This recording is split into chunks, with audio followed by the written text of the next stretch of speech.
The Bamsters rated our show. Like, comment, and subscribe. Do it. Bacon commands you.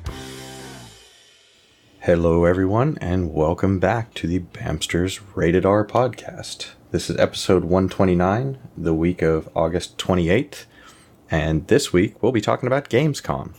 G went to Gamescom last week, and we're going to put him in the hot seat and see what kind of interesting tidbits he could find out. So, G, say hi. Hello, everybody. How are we today? I'll answer for the audience. We're doing great. We're great. So I guess we'll ease into it. Why don't we start out with your overall general impressions of Gamescom? I was in Germany, and I don't know, pictures I saw at the crowds looked pretty cringeworthy. But why don't you tell me what you thought about the overall like crowd control, the setup, different decorations, vendors, all that kind of stuff. Well, since you mentioned crowds, yeah, let's start with them. Fun little fact. Gamescom since, 2012 has grown from around 200 and bit thousand to this year 370,000. Grew by about 10,000 compared to last year. And I think the year before that as well, also 10,000. And it hasn't grown in space. There isn't more floor spacing available. It's at around, I think they say 201,000 square meter. It's cramped. It's getting more cramped every single year. It's getting horrible. But that's in the entertainment area. In the business area, there's still a decent amount of space. You can still walk around. There's no problem. But for people who just go there as regular visitors, Gamescom is more and more horrible. And I think this year suddenly they rerouted everybody out of the main concourse actually, and around things and through a parking garage thing. I think generally just because there was too many people and they couldn't manage it. But if you're in, there's 10 halls and some of them are 2-floored. But if you're in hall 6, 7, 8, 9, which is the 4 big ones, very high, very large rooms with huge amount of banners and stuff hanging from the ceiling, you're basically like fish in a barrel. You cannot move. You cannot do anything. Trying to do things like film it. I tried to do some scenery shots. It might be running in the background of this. It's just impossible because people keep bumping into you. And there's no respect. There's no nothing, just cramped and uncomfortable. Every time I interviewed, particularly the last day for the business part, last day was Thursday. Every time I interviewed somebody, they would end the interview with asking, "How's it like out there?" You know, they've heard stories, but the people we're interviewing have basically been in the business area the whole time. They don't have time to go out because it's business meetings and interviews one after another. I really hope you made it sound like some post-apocalyptic wasteland out there. I consistently just said, go out where you can look down the escalator that leads down into the concourse for halls 6, 7, 8, 9. Just stand there. Don't go down. Just realize that that's not the worst part. The concourse completely jammed up. Previous years, you could stop people in the concourse and in the walkways and everything and ask them to take photos, etc. because there's a lot of awesome cosplayers. This year, no, there was no room for it. So I let out a sigh at one of them after the 2-point hospital interviews. "Oh, do you really want to know?" And they immediately start laughing because everybody they've asked have done the same thing. People just go, "Oh, you don't want to go there. It's just horrible." Oddly enough, Hall 10, which is where you have the indies and a lot of small businesses, as well as upstairs in Hall 10-2, you have it's the family area. Family and retro gaming and more sporty and stuff. There's room enough. Lots of room. But when you go down to where Ubisoft, Sony, Microsoft, EA, all the big ones are, it's just cramped and uncomfortable and really not fun. And there are stages all over the place. Like everyone has their own little stage and they play loud music. Well, that's okay. And then they have somebody coming on once an hour to, rile up people and do giveaways and throw stuff into the crowd and get the crowd to shout things. And that's not fun. I appreciate it's fun for the 16-year-olds, but once you get past a certain stage, it stops being fun. Yeah, at a certain point, you're like, I need my personal space. Yeah, it sounds like it's actually even worse, much to my surprise, than Comic-Con has been in recent years. Hearing about Comic-Con, for example, I think Comic-Con is less cramped because it can expand outward from the location. And over here we have IFA, we have Cebit, we have a lot of these really big trade fairs. None of them have as many people in as little space as Gamescom. And Gamescom keep promising they'll move into, they keep talking about moving in to bigger spaces somewhere else. But it's 400,000 people coming to Köln, in English Cologne, every year. So the city isn't interesting in losing them. But the facilities are just not big enough, and they can't expand outwards. They can't expand into the surrounding area because there's nothing. There's some tall buildings where people live. There's a few stores, but that downtown Köln is across the river. So that's just not a possibility. San Diego's been running into similar issues where the contract they've had with Comic-Con keeps running out. And I guess thankfully for the city, they keep extending it because the city keeps promising to expand the convention center. And you're right. One of the advantages they do have is they've been able, because there's so many hotels with ballrooms, even some of the hotels have built new ballrooms, I think in part because of Comic-Con, the business that it brings in, so that they can drive more of that crowd in there. So they can expand a lot of the content that would normally just be in the convention center out to some of these other ballrooms. But, yeah, even downtown, that time of year, that week, 4 days, even the streets get pretty crowded. It's pretty insane. But yeah, from the pictures I saw of the crowd of Gamescom, I've seen when the showroom floor in years past has been crowded like that, wall-to-wall people.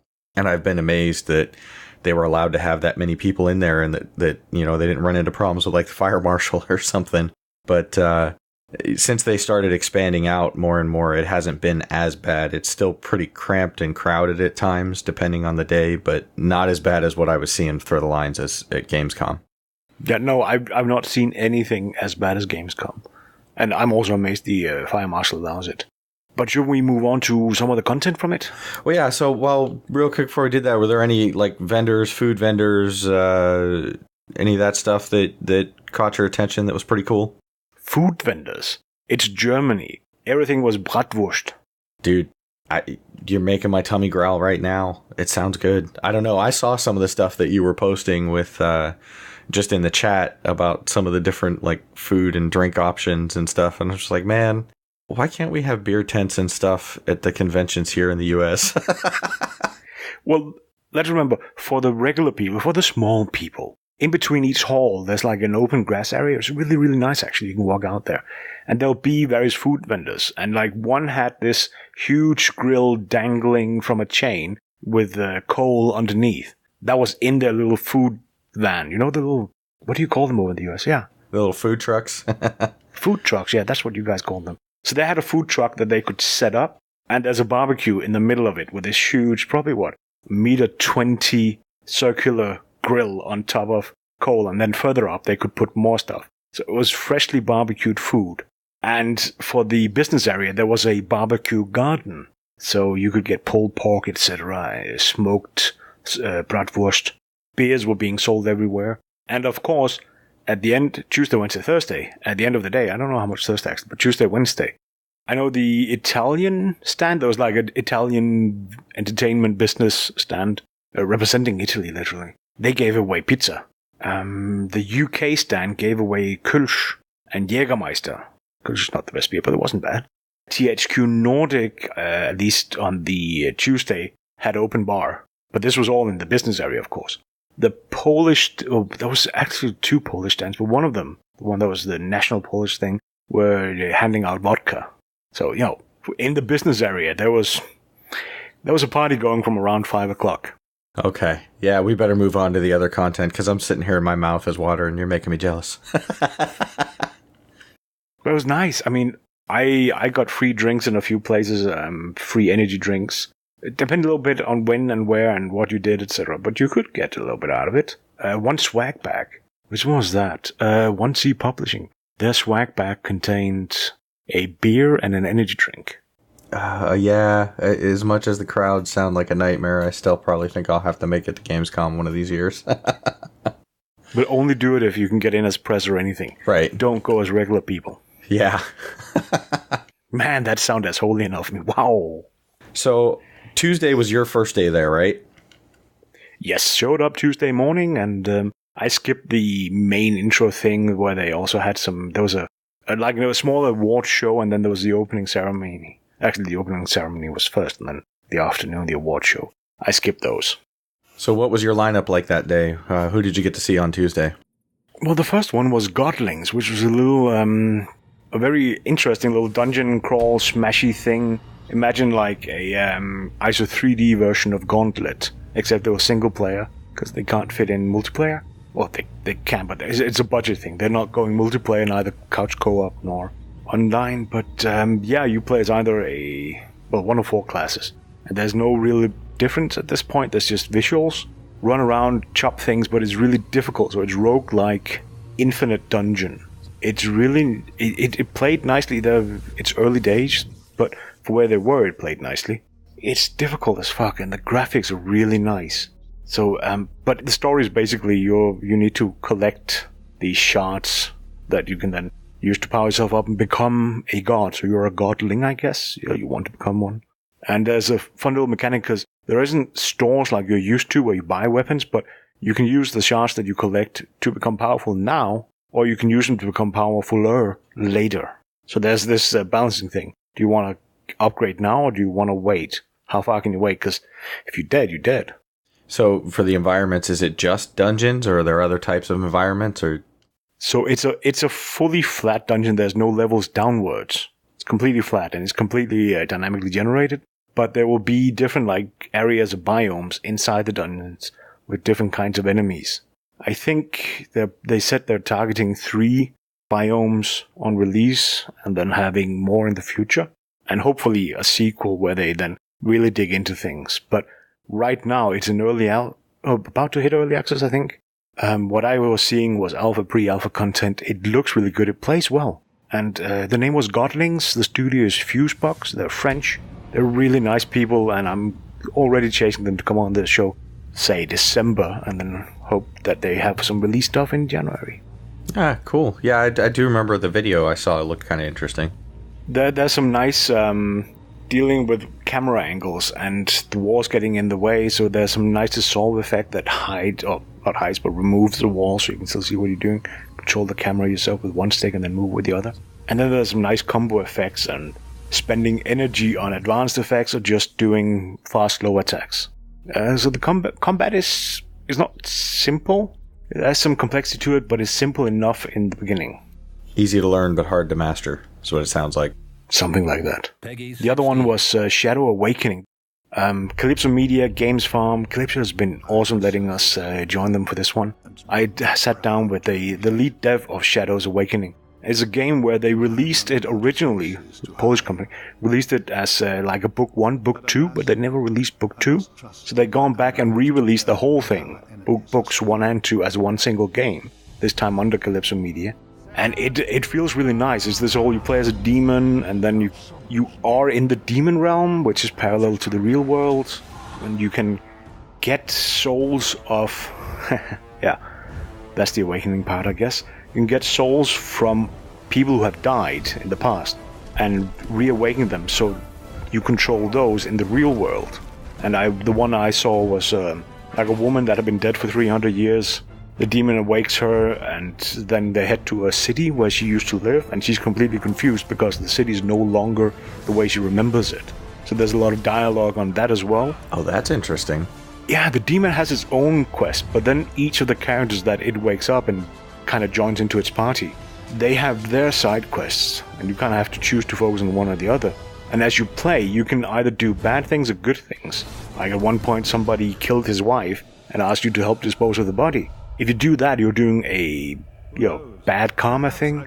But if you turn him in and go to the police or whatever, the constables, and said, oh, this guy killed his wife and the wife is in that barrel, yada, yada, yada, then you do a good karma thing.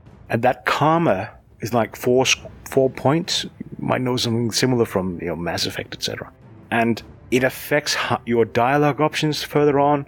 It affects even the way your character looks. So your demon starts to become angelic or starts to become really devilish, depending on your karma.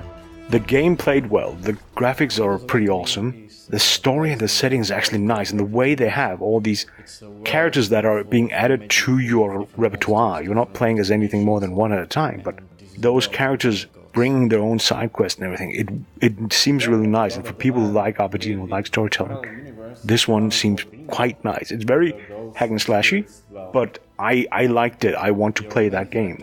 I say that as somebody who also loves Dragon Age, Mass Effect, all of those games. This one is not the same style, but it hits some of the same points. Yeah, it definitely looked like beautifully designed. I remember looking at a video for this. I think it was it on Steam? It might not have been on Steam, but it might have been. I can't remember exactly where. But some of the things I wondered about it was like the characters that you quote unquote reawaken. And if you're playing as one of those characters and they should happen to die, I assume you just revert to the demon or maybe shift to another character. But does that character, is that like a permanent death for that, or can the demon reawaken them again? Do you like regenerate health? I don't actually know. But we have individual health, that much I checked. But it seems like once you die, then you completely die. And then go back to a save point. That's an interesting approach. I kind of like that, and I did like the shifting between the two realms. You know, the regular world of the Prime, so to speak, and the Shadow realm. That was pretty neat. Definitely, and you know, I have his business card here, but I won't reach for it just yet. Awesome dude, and he went overtime. Like I had half an hour, 38 minutes in. Somebody came. Oh, you're supposed to be in a video interview now. Oh yeah. So good guys, and as I said, I like Calypso Media. They're always nice. So yeah, we got to see if we can get them on for an interview as well. Yeah. One that you would hate, love, Techland, Dying Light 2. Wait, I should say, I know the big one is not Dying Light 2. The big one is the is Bad Blood they're calling it? It just came out or is coming out now. Whereas there's a PvP version set in Dying Light. But I skipped that and went straight into the Dying Light 2, which was a hands-off demo. why do you say it's a love-hate thing? Well, I'm assuming you hate me because you love the game. Because I got to go and look at it. Oh.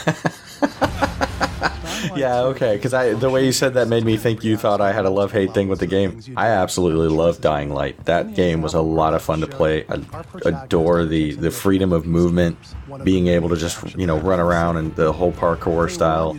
I loved it. It was a phenomenally fun game to play, so I'm excited for the second one. You're gonna love it because the parkour is even better and it's extended, but also the way the map now changes relative to your actions means the way you can traverse the map changes. Like, going from point A to B in the beginning is done one way, and then if you, in that area, help along one faction or another, then that traversing might be different, might be easier, simply because somebody installed like a zip line or something. So, the way it plays with that whole thing is really cool. It was annoying that it was hands-off, and I genuinely think, looking at the guy who was supposedly playing, that it was just the video that was playing. Like, it felt like a video was playing as opposed to somebody actually playing. Well, and depending on how many times he's done the demo, he probably does it in the same way every time for, to show off specific game mechanics, so... Yeah, but down to the point that he misses a step, and you could hear on the guy narrating, which was he was in the room. We could see him narrate, like we could look at him and he moved his face and everything. So that was done real time. But he anticipated where the supposedly player would mess up. Go, oh yeah, he messed up. You could hear it in his voice the way he said it. So it was hands off, and I think for the guy demoing it was also hands off. But that's okay. Down to the point that some of the stuff we were seeing, supposedly played, I had seen 5 minutes earlier waiting outside on a screen, looking at the screen. So it matches even the trailer content they were showing us. But it looks really nice. As I said, the parkour is extended, the storytelling seems to be more in-depth, the map is ginormous. Yeah. Basically check out Dying Light and just imagine more of it. Did they mention anything about whether or not you'll be able to go outside of the city and if there's going to be vehicles that you can drive around in like in the first one? They didn't, and I didn't ask. Basically, they went, are there any questions? And somebody asked a question. Then I dug out my notebook with all the questions, and I don't know if the guy saw it. He just went, yep, that was everything, and then let us out. Okay. So either they were running late or they didn't really want to field a lot of questions. Yeah, and the one question they did was just basically, we're not talking about that right now. But looking at the map they showed us, I don't think you need to worry about getting outside the city. It's huge. Well, I asked that because I was thinking that inside the city, I'm not sure if you're going to have much space to really, drive or play with vehicles. And that was kind of a fun mechanic in the old one, that once you got outside the city, you could go driving around and running over zombies and, just you could drive through an entire pack of zombies. It was kind of cool. Well, I don't know. You'll have to ask them, I guess. I have a business card. I can give you an address. Sweet.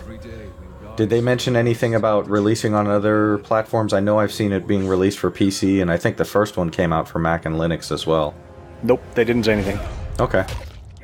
Okay, just to speed this on a little bit. I had an interesting one Wednesday. My first one Wednesday was actually different. Gamertoken.io. And just so we get this clear, we're going to talk digital currency to a minor degree because that's not really what it is. Blockchains, etc.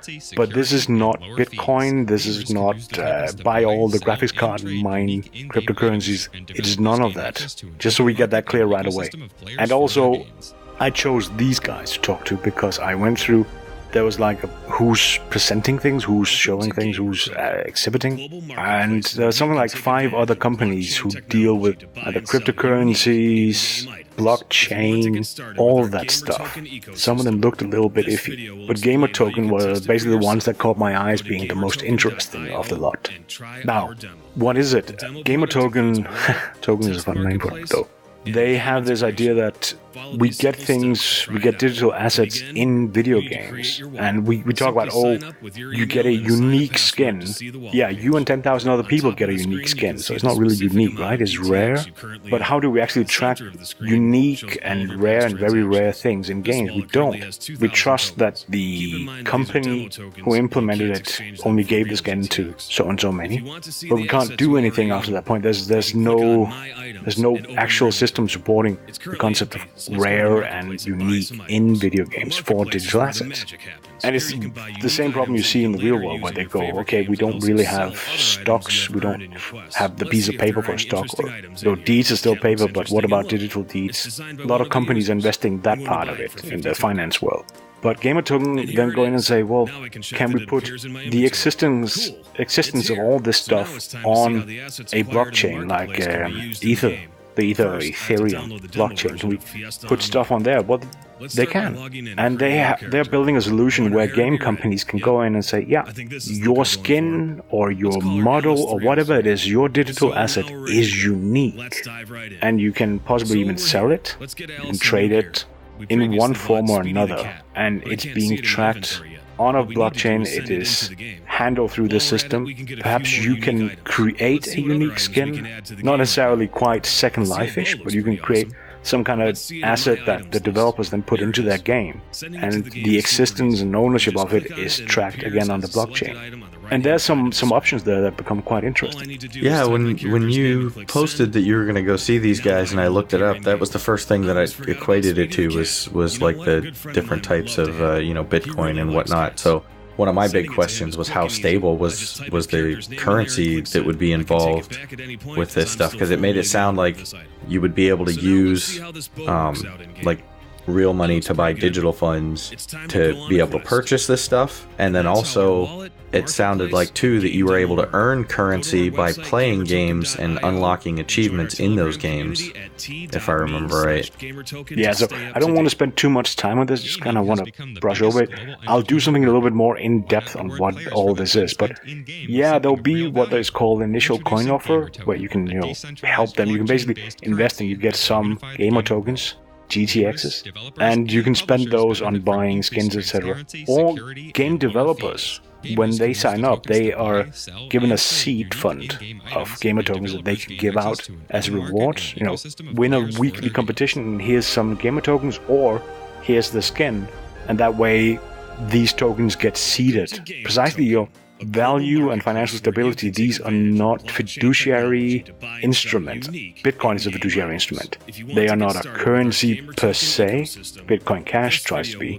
They are meant more for trading between us. So I skipped in this chat with them. I skipped the whole question of will the gamer token, the GTX, will that be traded? Will it be available on exchanges, etc.? How is it maintaining value? At this point, I find that less interesting as simply the notion that here's a way that I can get a skin, and let's say a skin for a vehicle in a racing game that has my name, my logo, my everything on it. That is my skin. It is unique. And then later on, I could trade that off or auction it off for charity or whatever, get gamer tokens and then give those, for example, to the charity or whatever I want. Or perhaps there's a gamer that I'm a fan of. Let's say Jolly. Jolly makes big in Fortnite. He gets a Jolly skin, and I can buy a skin that Jolly owned. And it will track, I have the digital asset that was owned by that guy. So that whole scene that we have right now with statuettes, etc., that can suddenly transfer more complexly over to digital assets instead of just being, I have the same skin. No, you have the ownership, digital ownership of the one that the other person had. That's interesting. Yeah, that raises a bunch of different questions. I think this is another thing we definitely want to look into more. And they're probably going to say, you represent this wrong, that wrong. Yeah. Because I'm trying to kind of sort of dumb it down a little bit extra at this point, but I want to do something more in-depth about this in the very near future, and I have a pile of notes. I have the white paper. I would suggest everybody go and check out the white paper. Yeah, because it goes into more detail. Oh, because I start to wonder when you're talking about that, are they looking at tying into things like Twitch and Mixer and, with streamers and ways to maybe even transfer some of this gamer token or use this gamer token to support streamers even.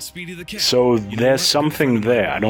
That's something we skipped over a little bit. I don't think they're 100% ready to talk about directly to the streamers, but for the game companies, they can engage streamers, etc., as they already do. They can make unique content for the streamers to make use of, or give the streamers game tokens, etc. Cool. Well, yeah, that's definitely something I'll be interested to see when you do more of a deep dive into that, and maybe we'll see if we can get those guys on at some point too.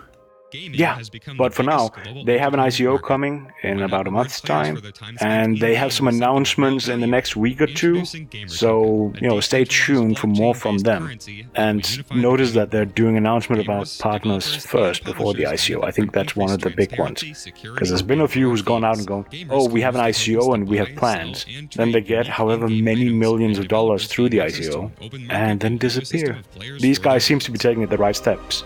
I can't guarantee they are, but looking at what they tell me, looking at the presentations they did, etc., the chat I had with them, this one is the one I would probably lean towards being legit. Hate that word, but do we have to do something like, oi, Bamm's here, throw a shrimp on the Barbie? He didn't like that one, did he? No, I did not, no. I don't watch Neighbours, I don't do the Neighbours thing, so I don't even understand the reference, but okay. Fair enough. Apparently Australians don't either. So, should we continue with some games from Gamescom? Please, let's do. Apologies. So, also Wednesday, I had a little chat with Curve Digital. Really nice guys. Met Gio, or Just Gio. He is really, really friendly, and he even gave me a food token because they messed up my appointment. Food tokens are always appreciated. Particularly when a hot dog costs like €5. Oh, jeez. Yeah, but I got to see For the King, which we had a little look at, a year and a bit ago, on the early access version. Yeah, Wolverine took a look at that for us, and from what I remember, he enjoyed the game, I think. Yeah, he gave it a 5.8, which for us is an average score, so somewhere in the region of 8 for everybody else. But that was the early access, there were still some headaches, and talking to them and looking at the game in its current state, where it's now released on the PCs, it looks like they pretty much fixed everything that he had of complaints.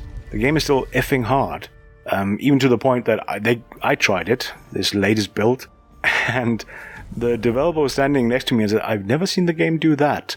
It threw one of the toughest creatures early on in the game at me in the very first fight. Like, it's supposed to be balanced towards not doing that. And it just went, yeah, here, take this one. And my team just got wiped out. But yeah, it's a cool little game. It's this whole board game thing.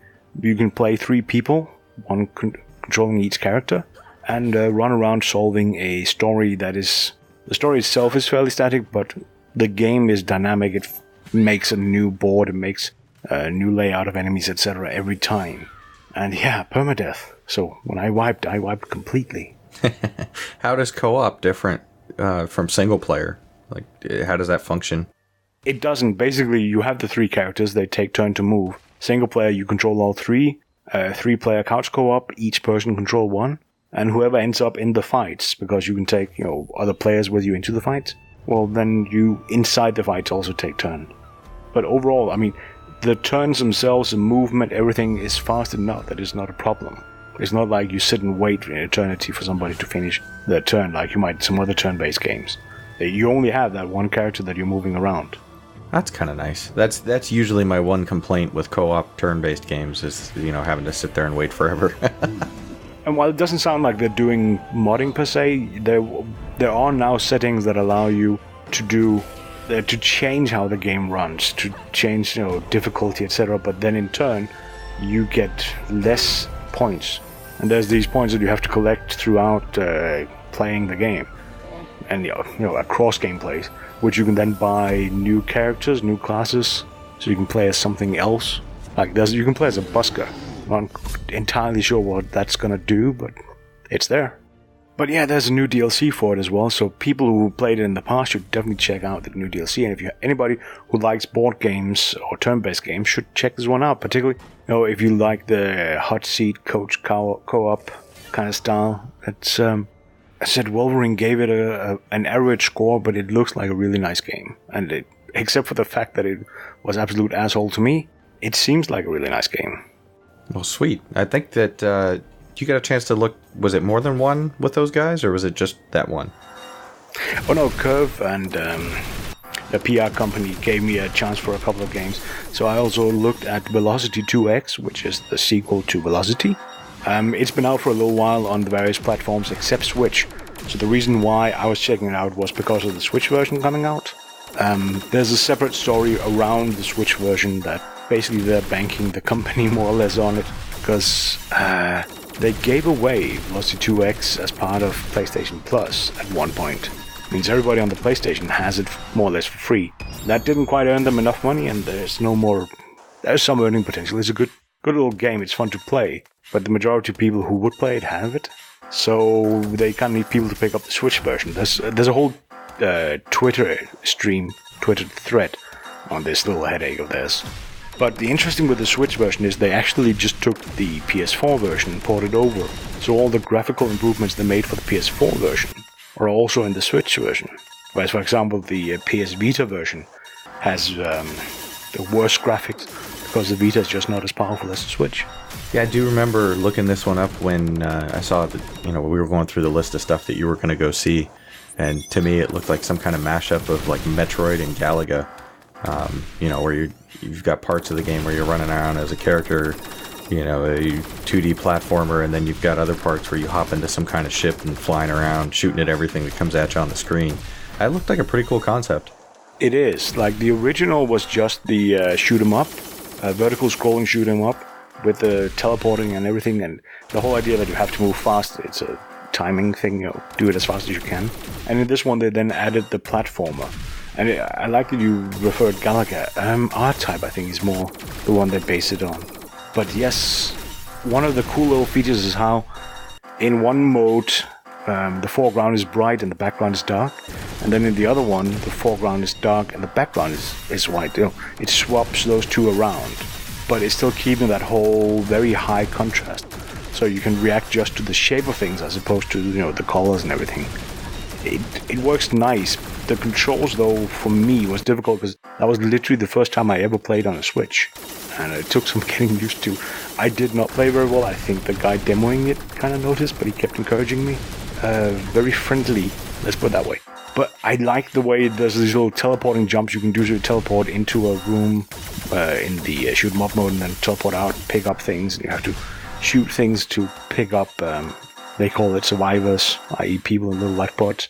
And then when you're in the platformer version, you run around and then you kind of jump and teleport over obstacles that I had some headaches with because my hand's not that good anymore. But I managed it, right? It worked. Overall, that is a fun game if you're into platformers or shoot 'em ups, and the mixture just works for them. And of course, I asked them what about the third game? Are they going to add a third game mode, third mechanic to it? And they basically went, yeah, we're not ready to talk about that right now. But there will be something. Nice. Yeah. that game, literally anybody who has a Switch should go out and check it out. I think if you like either of those two, it is worth playing. It is a really good game. It flows very well. The controls are good.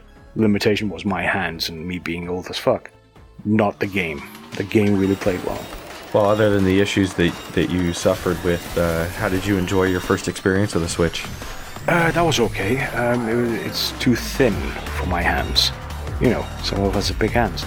So it doesn't necessarily feel right, the Switch itself. And they started, do you want the controllers on the Switch or off? I have no idea. Let's just leave it on. That's, I think, probably the only complaint that I've had with the Switch is the tiny, tiny controllers are just too small for my hands. When I do things like play Mario Kart, and of course you're only using one of the two Joy-Cons, so it can be a little bit difficult. You're like, I don't know, the way you have to grip it and play, but beyond that, yeah, it's a fun little device. You boys don't understand how much I'm urging to ask this one question is, why does a tablet need hand controllers? That kind of defeats the purpose of being a tablet. Because it's not just a tablet. No, for a game like this, it works with the controls. Having on-screen controls for a game like this, where you need as much screen space as possible, no. Having them separate is nice. Now that makes more sense. We're just going to gloss over that anyway, because Bamm's going to try and turn this into a Switch bashing topic. Which we try and turn, already have turned. But to be honest, I will give Nintendo a lot of credit when it comes to games. They are adopting a lot more games that they wouldn't normally adopt lately. And I think Velocity is an example of them moving away from the family-centric, child-centric games that they've gotten a reputation for playing. I'm not saying that all their games are. There's just a reputation that's sort of been building up. Games like Velocity Joust, but also a lot of the other games that we've seen recently for Switch is moving them away from that. And I would agree with that. Nintendo is very child-orientated. Granted, I played Nintendo when I was a child, but now I've grown up and I still like playing my video games, and I went for a more serious console, which happened to be a PS4, because I prefer my consoles over my PCs. However, that's going to change soon. And there was much rejoicing. Yay! Yeah. Actually, the next game, I'm kind of pondering whether that might be something for Bamm. I know Grit likes drones.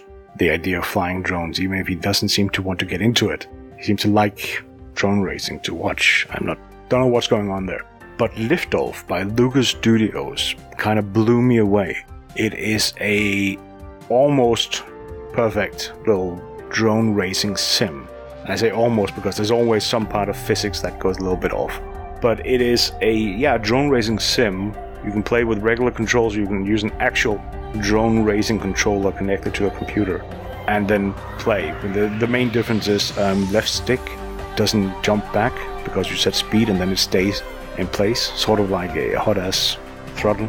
So you set the throttle one stick, it stays, whereas on a regular controller it jumps back to the middle, and then you steer with the other directions. And it's kind of helicopter style controls. So you tilt forward to fly forward, you tilt backwards to fly backwards. You can tilt the drone upside down and then you basically accelerate towards the ground. And you can make all these awesome little stunts with it.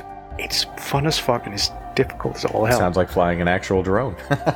But it is.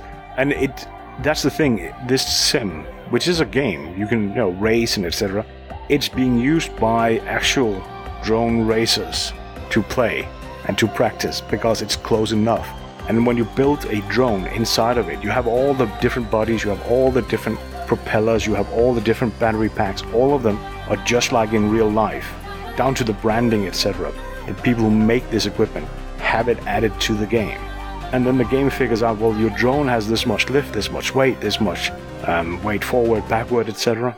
How does it fly? And it does it right. So when you've done 100, 1,000 practice flights with your favorite drone in the game, and you go up doing it in real life, it is close enough that it doesn't matter. That's nice, because that was one of my major questions when I saw this title, is how close was it to real life, and whether or not it could be used as like a training simulator for someone who wanted to learn how to pilot a drone before they went and bought an expensive one. Yeah, and they told me, day one, somebody had walked past and go, oh, I know you guys, you saved me $20,000 in drones. Because drones crash and, people go to drone races they bring 10 drones with them, or however many they can afford, and then just fly until they're all broken. And then they go home and, salvage what they can, fix what they need to, and go to the next drone race. But this guy, he said straight up he'd saved 20,000 in equipment because he didn't have to replace stuff. He did all this crashing in the sim, and then went out and flew around without it. Nice. It is, and they're awesome guys. I was just sitting there. I was in like 15 minutes early, and there was nobody. So I kind of went, "Hey, I'm your next interview, apparently." Yeah. We just chatted, and we had an awesome time. I love those fellas, and I love the idea of this game. They say they have something like 80,000 people playing it, which for some games is not enough, and for others is, would be everything. They would love to get 80,000. This game needs more players, because this game is hilarious as hell. All the crashing, everything. All the racing you can get, instead of racing real time, you can have one person race a track and then have another person race the ghost of the first player, so you can kind of compete against each other. There aren't headaches either if you play real time with bumping into each other, because in real life these things go over 100 kilometers an hour and they're tiny as all hell, so they don't hit each other. Half a second off, it's nowhere near you. So you don't have that thing. It's not impossible to hit, but it's not something you do on purpose. It's not something that happens all the time. So it's not a headache, and flying against the ghost works just fine. And you can tinker the hell out of your little drone. You can tinker with the maps. There's real actual areas built, whether it's parking garages near the studio, or if it's the drone racing arena, a real one that's been built into the game. And then you can set your own targets where you're supposed to fly. And that's how they prepare for events. They map out the event and path in the game, and people fly it, and then go to the event and actually compete. And I want to see gamers, I want to see Twitch streamers, etc. do that with this game. To that end, I am planning on getting the game and playing it myself on stream, and just failing miserably repeatedly until I learn how to fly. Nice. How about you, Bamm? Do you want to join me? Do you want to fly some drone in a game and make an absolute mess of it? That's the one thing I understand why not. The game is not on consoles because consoles have their own controllers and they don't have that throttle stick. So until they figure that out, either, I would say almost get a hot ass, right? HOTAS. Sorry, people prefer to pronounce HOTAS. Hot ass. Where you have a throttle stick. But you can play it. You can take a PS4 controller, slap it to a computer. It plays on Mac and Linux as well. It is not particularly demanding. It's fairly simple graphically. Well, simple-ish. So you can play it on pretty much any computer with a half-decent graphics card. I can play it on my Mac. Get a regular controller, connect it, play. But they need to get on the consoles. Absolutely. But as I said, it uses specialized controllers. These controllers are like 150 something. At least, was 120 pounds a grid set? For a decent cheap one. And those are not certified to work on the PlayStations or the Xboxes. And Sony and Microsoft are less especially Sony's less likely to just approve one of these. So there's going to be some headaches with the controls, but at least, in my opinion, they should get one out that just uses the regular controllers on the consoles. This needs to be a thing because it's fun as hell. It does sound like a lot of fun, G. Like a lot of fun. I would love to try me some of that. That sounds like a lot of fun, dude. Yeah, I'm getting the game, hands down. I want to play this. And I want the guys on. We have a tentative agreement with them. They might come on later. Exactly when and how we need to iron out, because I only just woke up after coming home Thursday. Brilliant. I get to ask them, or rather you get to ask them, what bacon tickles their fancy. Yeah. I should say, I spoke to somebody else, and now I can't remember their name, from Sweden, that also do some sports sims. What do you call them? Water skis. Like one company we asked to come on and talk about their water ski sim. So we might have even more sports things coming up. Well, believe it or not, I can water ski. I can ski. I can snowboard. Yeah, I'd like to give that a try. See if it's like the same thing. Sounds like a good time. But more on that one later, because there I have to find a business card. They're not in my notes. One of the good ones. You guys missed out big on this one.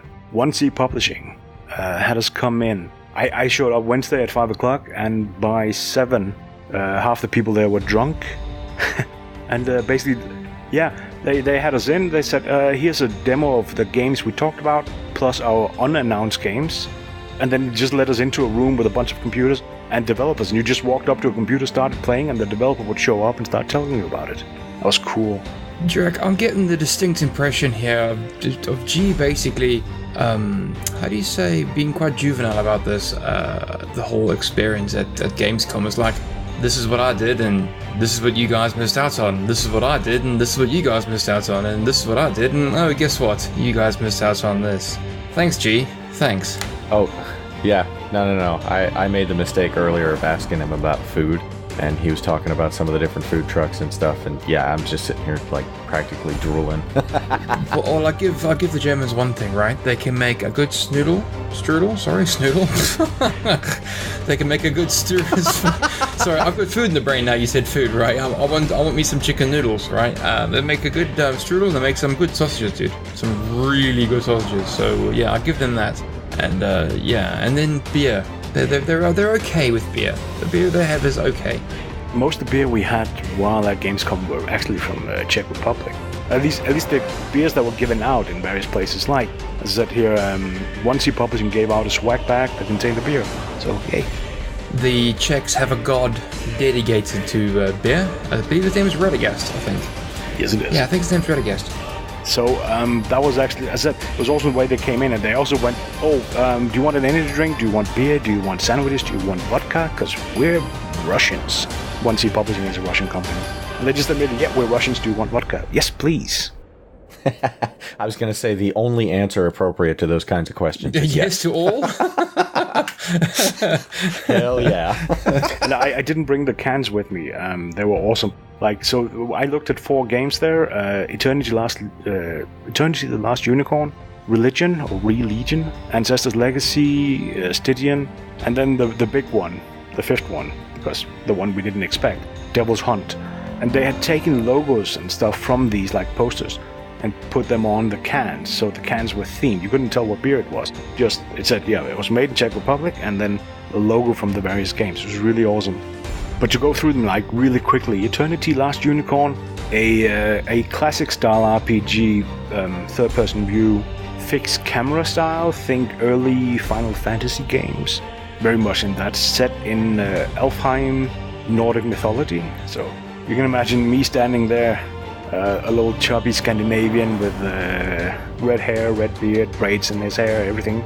And then this Brazilian developer going, oh yeah, it's set in Nordic mythology. And here you can see in his face, he's ready to explain to me about Nordic mythology. Go.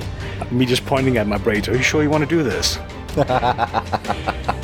So I have to ask, and only because of the title, is it in any way, have they taken any inspiration, or is there any link whatsoever to the old, what was it, 80s, 90s? I don't remember exactly when it came out. Well, I think there was a book that was much older than that, The Last Unicorn. So it isn't. They know the book exists, not the cartoon, but it's not related to it at all. It's a cool little story. It's an elf, and elves got their immortal life from unicorns. And this elf sets out to find the last unicorn because the elves are losing their immortality. That's kind of the story. And then you find a Viking and you team up with him. I try to explain Vikings are not a class or anything, it's just something you do. But yeah, it's a cute little game. The graphics are simple, it's kept in that really kind of old style, as I said, fixed camera. Yeah, the combat can be a little bit annoying because of the fixed camera, but it's pretty straightforward game. Which it won't be that straightforward going through the game. I only looked at the first parts, but that seems simple enough. There's full crafting, there's full exploration, everything that you would expect in a modern game, just set in that older style. The other one, the one that kind of caught my eye ahead of time and that I want to check out was Religion or Religion, which is, if you played the old Syndicate game, this will seem familiar. It's cyberpunk style, futuristic, post-capitalist or extreme late-stage capitalist. Robots are doing all the work, humans have nothing to do, and you play as a prophet who then goes around converting people, converting them into religious hackers that get you money, or convert them into preachers who go around recruiting more people. And then it becomes this, you have to fight against the others, very much Warcraft style, so it's a real-time strategy game. You have your base, you have your mining, but instead of getting money out of mining, it's hackers. Instead of getting iron and resources, you have somebody pray, getting religious power. So very much based on, futuristic and religion mixing together as opposed to gold and medieval things. They didn't, I can't remember what they call one of the character types. They have a flagellant, which is basically a character that keeps whipping itself until it goes into combat, and then that's your tank. So different religious characters. There was one that sort of converted into a spider tank, so a person strapped across a spider tank. Yeah, interesting character models, let's put it that way. So the guy whips himself and deadens his nerves to toughen himself up before he goes into combat. Oh yeah, and it's very much based on old religious ideas on what to do to be righteous, etc., or to belong in a religious setting, but set in a cyberpunk. And then ultimately you go into combat. And it has that rock, paper, scissor kind of combat mechanics. Like you need the tank to protect your glass cannons, etc. So you need to diversify what you have. And then you go around converting buildings. At no point does it say Vololo, but it is that thing. So if you played literally, Warcraft, Age of Empires, etc., you know that game mechanics is just set in a different setting. I like how G went very PC and said, oh yes, this, that and the other, religious ideas, meow, meow, this, that and the other. Instead of saying religious nonsense or religious bullshit or religious stupidity, he played the PC line very religious ideas. Yeah.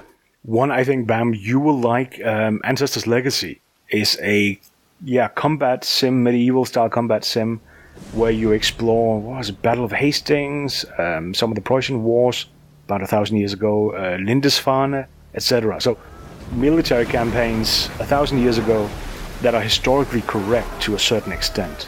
And talking to the devs was awesome. This one dev he remembered details from these various settings like really well. He's definitely brushed up on it before going into it. That was an awesome chat with him. But the game, not quite Total War, but very much that whole tactical feel. And all of these different settings, getting them right and letting you experience them and play them and, change the outcome of them. That was an awesome experience. That game, I don't think it's out yet. I think it's coming out, if I remember correctly. But for anybody who likes combat sims where you see from above and you micromanage units, that is it. Love them styles of games. Love them. Yeah, and as I say, I mentioned Total War because we have that coming up in a moment. But in this one, you control the individual units, so like put that archer there, put this guy here, flank over there, etc. And you have to use those tactics. You have to flank. You have to position yourself correctly. It's not my game style because it's too micromanaging, but this looked like it was done really, really well. Anybody who are fans of that kind of strategy, real-time, micromanaging combat scenarios are gonna love this. Wait, what?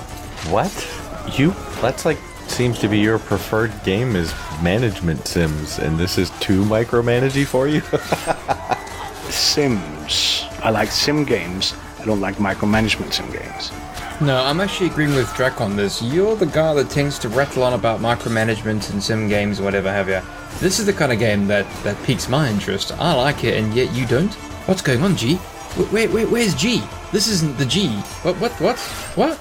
No, I like higher order management. I think Total War, I prefer the strategy part, the higher map things, as opposed to the combat themselves. Basically, I just want to tell 1,000 people go over there and kill all the other ones. I don't care how you do it. But no, Ancestors Legacy, Polish company. So there's some bias in some of the combats you see, some of the settings. There's several really from historical Poland before it was Poland. Definitely worth checking out. And something for Drac, I think, Stygian Reign of the Old Ones.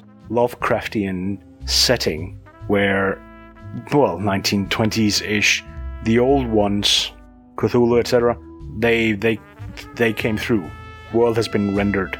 But there's an old town somewhere, somewhat a mix between Americana and England, I guess, style-wise, that is stuck in between worlds. So that town is still there, but people are slowly going insane, and basically you have to figure out what's going on.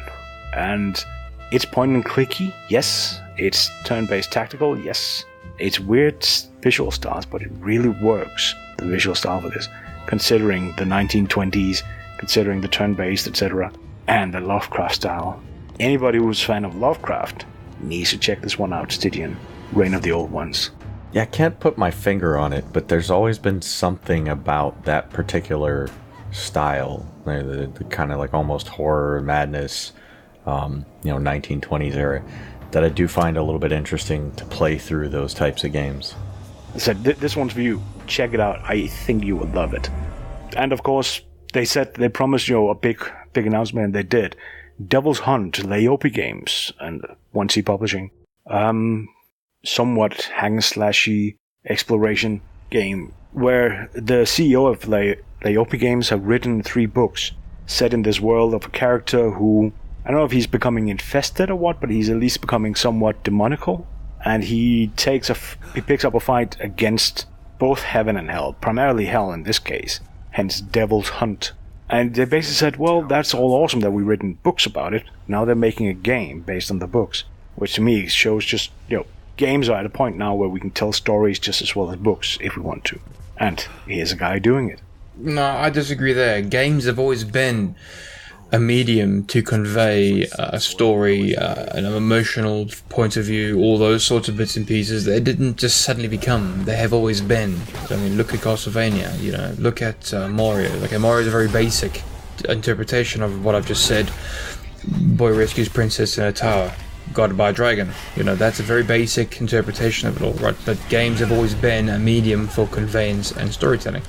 Very true. It's interesting to see now we have authors agreeing with that, because it's only 2-3 weeks ago Bill Maher, a well-known US comedian, said the games cannot compete. They're nowhere near as good as books. They will never be as good as books. It's bullshit. And the authors who write books are agreeing with me because they're turning them into games. Yeah, I think there's a little bit of a separation in that idea, because there's something to what he says with regards to the fact that, if you have an author who can describe things in such a way that you can vividly imagine that, it's hard for a game to match up with what your imagination is capable of. And yet, on the flip side of that, some of these games are done beautifully, like amazing visuals. The stories that they incorporate with them are every bit as good as what you find in books. So, there's something to either side of that coin. Allow me a counterpoint. I have never seen a book draw me in emotionally as well as a game does, because a game puts you in the character as opposed to experience. Even books that are written from the point of a consistent character, they don't have the same toolbox available as games does for drawing in the reader or viewer.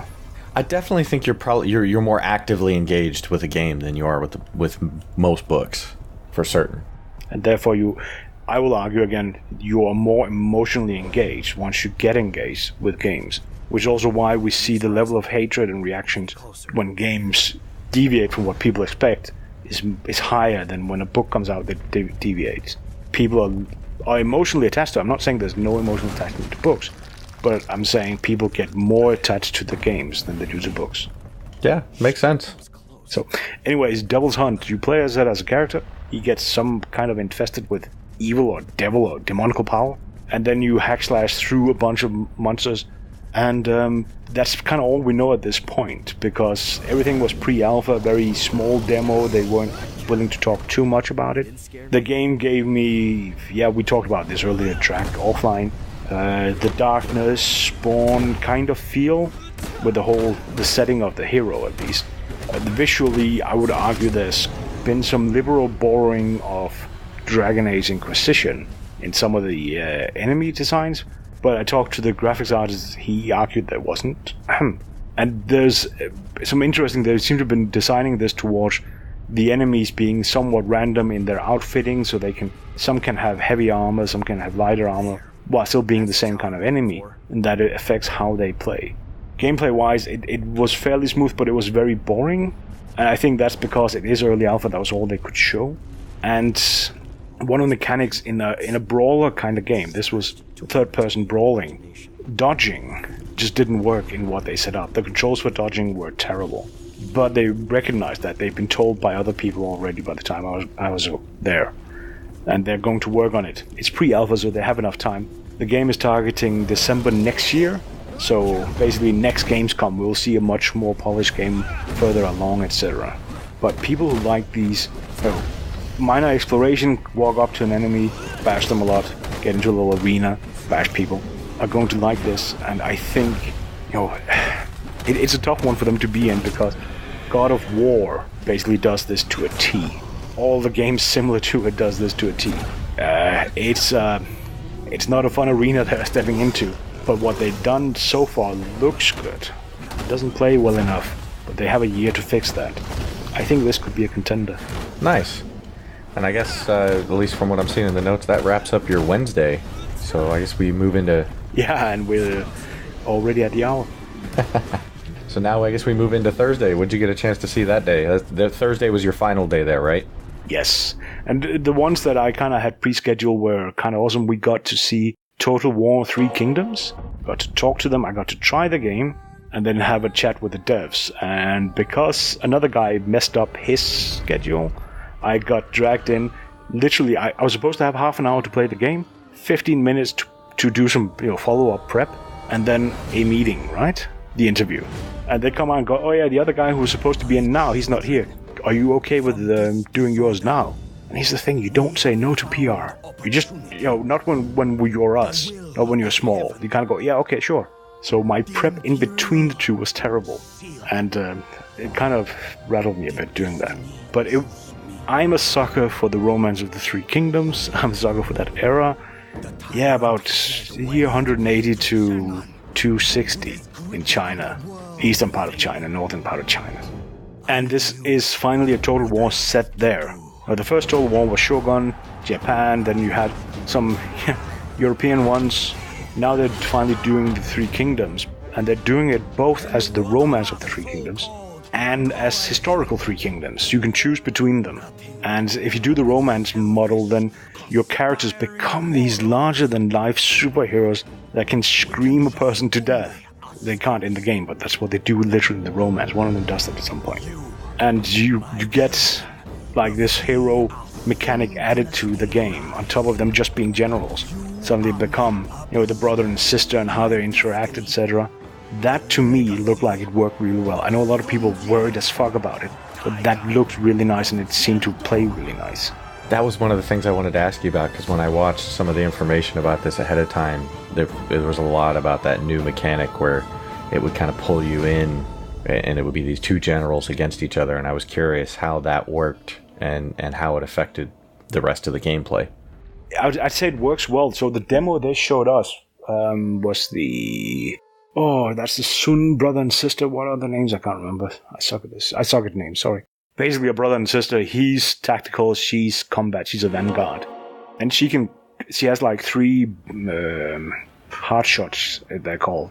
She can fire her bow at an enemy general and do a lot of damage. So if they're already damaged, if they're already hurt, she can kill him, or she can damage them and then go into a duel and kill them finally. Whereas if he goes into a duel, he's likely to lose because he's a tactician, not a frontline warrior. So there's some fun mechanics. And of course, I took the tactician, just threw him into a combat to see how she reacts once he dies. And she does. She goes berserk. She just chops everything down that's in the way. And I talked to some people. So our friends over at Deploy, I went over and said, hey, what do you guys want to know? And they immediately started getting uppity. And I think I started a fight in their little Discord chat. Because, it's fun to take people who are really passionate about this. I've not played Total Wars and Shogun. I've tried a few, but I've not sat down and spent hours and days on it. I've played Total Gun. Good God. Total War Shogun, right, I've played that one. I've played the European ones. I love me some Total War. I really do. They're good games. And if they're going to do the Three Kingdoms, big up to them. Yes, romantic mode, yeah, okay, cool. That's a nice idea. But I'll be more for the tactics, I'm there. I like this idea. I love it. Yeah. Oh, and I'm on the flip side of that. The only Total War that I've even played and barely scratched the surface of at this point is the Warhammer one. Dude, seriously, you've missed out. You have missed out. Total War is a bloody good freaking company. It's a good game, dude. Good game. They haven't made a bad game. I'm saying that lightly because I've enjoyed their products. Yes, there have been some issues. Yes, there have been some faults, but overall, I've enjoyed their products. So let's kind of look at some of the questions that brought to me. I asked them, and it was kind of fun because there is a question that's been going around: why are we not seeing any naval combat? Okay, that setting there was naval combat, just not a lot actually. The ships were a little bit different, but it did happen historically, so we know this thing is a thing. And people have been saying, oh, the game won't have naval combat or it will be terrible, etc. So I just looked at the devs and said, okay, I have a question from some of your players. Why is there no naval combat? You could just see them getting pissed off immediately. Like the look on one of the guys' face was really, we're fucking tired of this. Sorry, guys. And the other one kind of went, let's not go there. All they could say is, watch the space, because it's not true. People have no basis for saying there's no naval combat, there will be minimal naval combat, or it'll be turned down compared to previous version. There's no basis in the material that's out there, according to the devs, quoting them, to make that statement. And we should watch the space, because they have more to talk about. The game's not out yet. If they figured out naval combat and actually made it work, and actually make it a playable, workable part of the game, right? I'd love to see the Japanese invasion of Korea. That was, and still is, some of the biggest and most amazing naval battles and losses and wins I've ever read. Brilliant. Yeah, not in this one, but that could be an interesting setting for a future. But overall, I mean, sitting down with them, talking, they are trying to scale to historical accuracy, they're trying to get all these things right, and they're giving us that option to play between the romance and the historical version. They are absolutely willing to have like modding as part of the game. It's just first steps first, get the game out, right? Modding is a later thing in the development. Well, not necessarily in development, but in the things that they are talking about. It's not where they are right now in terms of what they're talking about. So expect modding, because they want it in. They are absolutely supporting the idea of modding for these games. I think that's the way it should be as well. Well, sweet. I think we got 2 more to cover, some honorable mentions, and then 1 or 2 other things before we close out. So let's get through these other 2, and what did you have up next? Welcome to our first 2-hour episode. Yeah, right? This one... Okay, just on Total War, it's no secret that I can be an ass. I watched the intro twice, just to be sure. My Chinese is terrible, but whoever did the voiceover is worse at it. So I literally started the interview with the devs from Total War, said, who did the voiceover, because there's some mistakes in it. Lovely, getting off on the right foot there, G. Brilliant, well done. Oh yeah, antagonized the devs right from the beginning, right? And they said they've been told that by their Chinese partners as well, so they're looking into it. And they recognized what it was, so I didn't have to go into details with it's tonal and it's this name and yada yada yada. But they also seem to be okay with the idea of having pinyin. If you see Chinese written with Latin characters, there's usually these little accents all over it telling you how to pronounce it. They only do that on one character so far, on one name, but I'd like them to do more, and I'd said as much. Whether they do, I doubt it, but it was mentioned. And that sort of takes me into 2 Point Studio and 2 Point Hospital. All of this was Sega, so arranged via Sega. Thank you, Sega. Because, of course, in 2 Point Hospital, that's a British company making a hospital sim. And I live in Brussels. So one of my first questions was about whether this is a comment on NHS and whether we'll see Brexit in the game. At which point those developers were not particularly happy. Oh, Jesus. He's just digging a grave for us, isn't he? Well done, G. I swear the devs were just looking at me like, are you insane? Yeah, I'm glad they looked at you like that, G. God, you love poking the bear. I wish I was there to see the look on their faces. To be fair, all I really asked was, in this 2 Point hospital sim, when we get to March next year, we're just going to have like £350 million more in budget. According to Grits, yes. Drac's completely confused. He doesn't know what that's about. No, don't worry, Drac. Don't even bother trying to figure it out. Just go tell Grit that his £350 million will be given back to him March next year. If he ever gives you grief about Donald Trump again. But if I can recommend ever to sit down with some devs, it's the guys from 2 Point Studio. Oh, they were awesome. All 3 of them. I want to go visit them. Yeah, I want to. I mean, I've told a few companies that we want to do this. I've spoken to people who turned out to be a higher up than I thought in terms of PR and companies who want to do some studio visits. I would love to do that with these guys. They are fun as all. All 3 of them are just hilarious. Where are they? Tell me where they are. I'm going to go visit them. I want to say Brighton, but I can't remember. The Brighton sounds about right for the developing market. Yeah, it's been a while since hospital sets were a thing, like 20 years ago. And these are guys who made the original ones. So they got together randomly and said, oh, we don't have a job, any of us. Shouldn't we make a game together? And they made 2 Point Hospital. And it is hitting all that stupid fun that was in the old ones, and that's just adding to it. People who've seen the trailers will have seen the guy who walks around with a light bulb instead of his head because he's suffering from lightheadedness. Oh, punny. Or your hospital gets invaded by clowns that need help because they have a jest infestation. Oh, jeez. Wah, wah, wah. Precisely. We're just sitting there having the interview and just slapping ourselves in the face as they're telling these. It's just all over the place. Really terrible puns. Now, the most normal one is somebody, I think they've broken their leg, so they suffer from hurdy leg. But others show up being mummies because they suffer from premature mummification. I like this idea already about this hospital swim. It's a relatively serious topic, but they're taking a fresh, light-hearted attack at it. I like this idea. That's what I was going to say, is the game itself isn't necessarily something that would normally be in my wheelhouse, but I can certainly appreciate the sense of humor. I like that. Oh yeah, and it's no secret, I love terrible humor. I like dark humor, but I love jokes that are so bad they become good again. And this seems to be it. But at the same time, you guys mentioned I'm the guy in our team who does sims. This is a sim. This is the kind of sim I would play because it's more management, less micromanagement, but you still get to do all the fun little things. And there's an actual good management game in this. You actually have to manage the hospitals. You have to put out waste bins, so if somebody gets sick, you don't have a pile of sick on your floor. They can run over to a waste bin and do it. There's some fun little things that you have to manage. You have to set prices of the different operations, etc. Salary, you have to hire people. There's all the sim things that you would want in a sim game. Set in a hospital, which, to me is interesting, but then with this absurd humor layered on top, just as you would want it to be. Nice.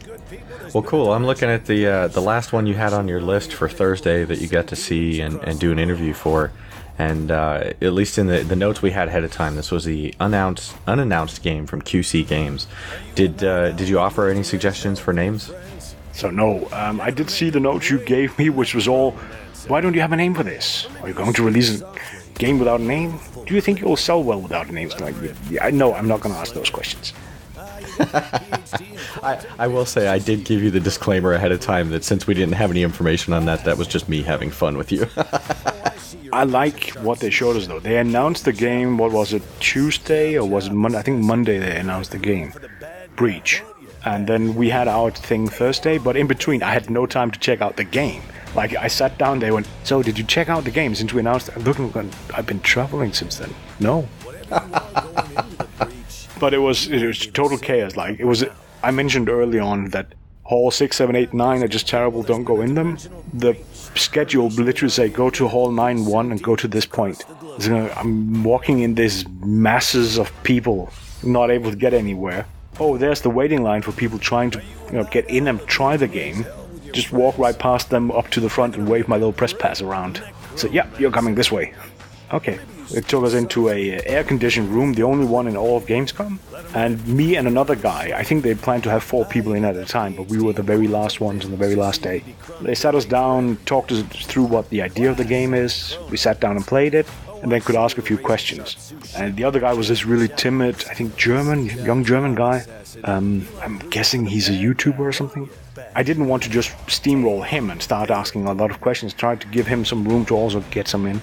But the result was that it became a little bit, We didn't really get that much done as we should have done. But we tried the game. So it's very much a co-op game. You play as one of four characters, well, one of four players, not characters, where you have to sort of deal with the fact that the veil between our world and the mythological world has been torn, and you have to deal with all these mythological creatures piling into our world and defeat them. And so you end up, if you played Mass Effect or the last, Mass Effect 2 or 3, I don't know about 4. Oh, 4 doesn't have that mode. Dragon Age 3 had as well the co-op mode in those games.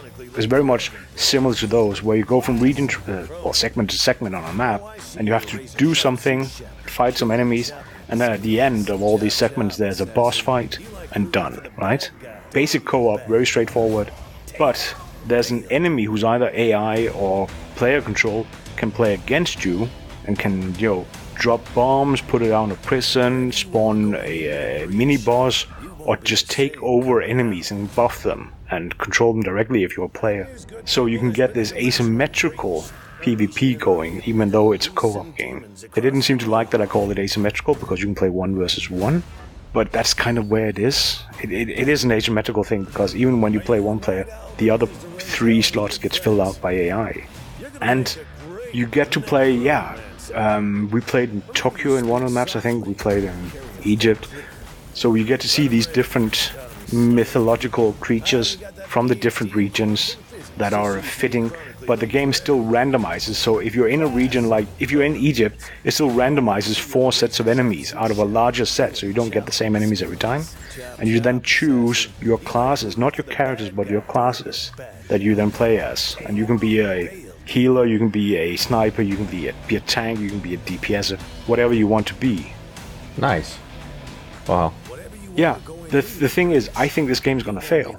It looks like it's gonna be a really good game. It looks like our team would love playing this. I want to play with Bamm with this, and you and everybody. And I think Booker would love this asymmetrical PvP part of it. But everything that we've seen in other games recently have been this hero style. You play as a character. People cosplay as that character. They connect to that character. Even when we go to games like Warframe, people play as the character of the Warframe, that frame that they're preferring. This game doesn't have it. Here you make your own character, and then you take the classes, and even then you can take skills.